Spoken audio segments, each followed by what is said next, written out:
which is so awesome because they would really want to focus on colleges and high schools and youth groups. Like they want to focus on more so like 17 to like 25 young adults. I know that they're so influential in the culture right now. Gen Z is so influential in the culture right now. I would lead a team here, be here for a couple months, hopefully see a lot of impact. Hopefully some of the students that do outreach here would want to become staff afterwards as well and catch the vision and fall in love with the island. And then after that, I would probably fly back to Kona, do the debrief week where we kind of like, debrief. And then I would probably come back to Jamaica for the summer and just keep serving the base, keep being with the locals, whatever God's asking me to do.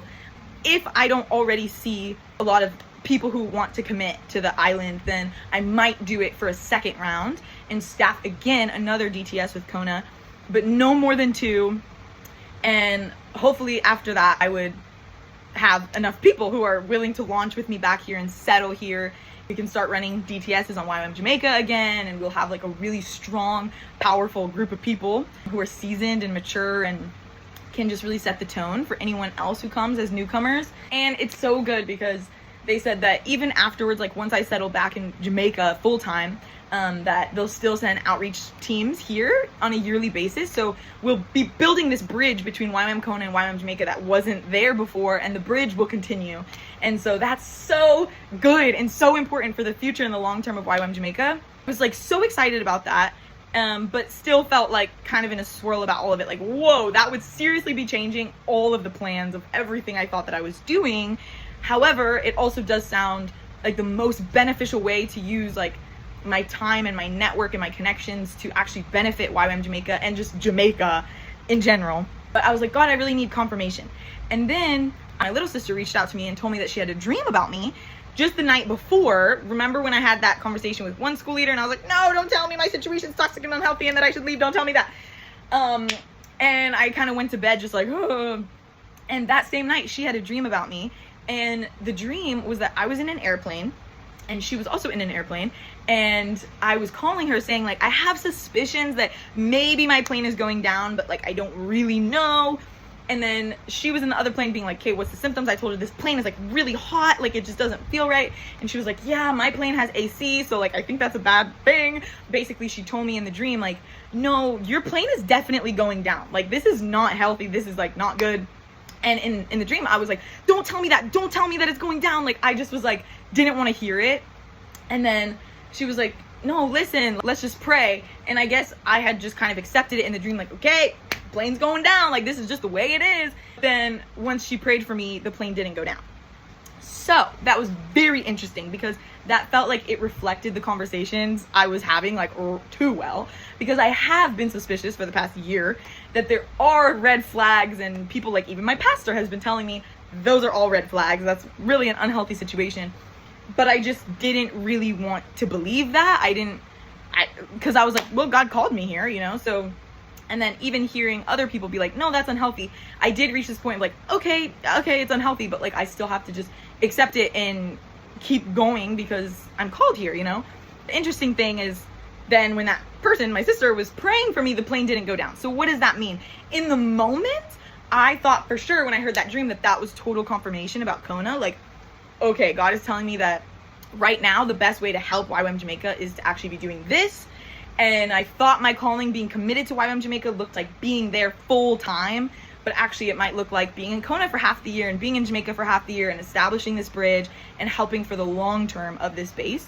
Still don't know, but I at the time was like, okay, I think I'm doing this. Like, I think this is what's best for everyone. And then came back to Jamaica, had a conversation with my base leader, and she was like, girl, I do not like that plan. And she was very unhappy. It just didn't go well. It was a really unhealthy conversation, honestly. Yeah, she mostly just doesn't like the idea of me leaving because I think she's been in such total burnout for a few years now that she's just in survival mode. And because we're already so understaffed, the idea of like another boots on the ground leaving just feels like a really hard hit for the short term, and like can't really appreciate the long-term benefits of it right now, which I totally understand. And that's also something that I've wrestled with. Like, yeah, it would affect the people who are still left behind. I did talk to the other people who would be left behind, and they were like really excited about me going, but I know that it still would be like a heavier burden to bear. And so just trying to navigate that now, because that's kind of like another like, woo, what's going on? Because if my leader doesn't bless and release me, then there's no point really in going, because then obviously I'm going but not being fully blessed to go, and then bringing people under leadership that didn't even want this to happen in the first place. So that doesn't really make sense. I'm kind of like, we'll see what happens. I just asked her to pray and actually hear from the Lord whether or not this is something that he's doing with me. We'll see. She could totally change her mind, or maybe there's still something totally different that I'm not seeing, like kind of like a third option for how this is supposed to work out. But what I do know is that there's a lot of people who have told us that in a year or two, they feel like they'll finally come back to YWAM Jamaica to be staff. And so God seems to be doing something in this timeline. Within a year or two, the base should have a lot more people, including if my plan ends up working out. So I'm just like, okay, God, what do you plan to do then with the base in this year or two? Is it like, okay, we just need a total reset? Everyone on the base is so burnt out. Like maybe everyone just needs like a rest. I don't even know what that would look like. But point is, it's all very up in the air, and I'm not sure if I'll end up just staying. And if I stayed, don't totally know what that would look like, but I know that some things need to get worked out with me and my leadership, and just navigating that and seeing how I can be the most effective here, even if I am by myself. If I go, yeah, there's a lot involved with that as well. If you guys could just be praying for me, I would love that. I feel like I've been just in the process so deeply of like, wow, this is so much to think about. It's just been really hard to hear God clearly when I'm just asking him direct. And also I feel like I'm in the process of learning like, okay, I've maybe put too much trust in just me hearing the voice of God and just going with that, which I still like that about myself. But with huge like major life decisions, I think I want to learn more about what it looks like to invite community into it, to pray and process with me, and to just actually wait for confirmation and not assume what he's doing and just run with it. So we're in it. We're in the mess of it, and I'm trusting God to sort it out. But that's the story time, and either way, whatever he's doing, I know it's what's best for everyone, and I know that I can thrive in any situation because I just got to stay locked in with him. There's hope. He'll show me. So just pray with me, and thank you for listening. I love you guys.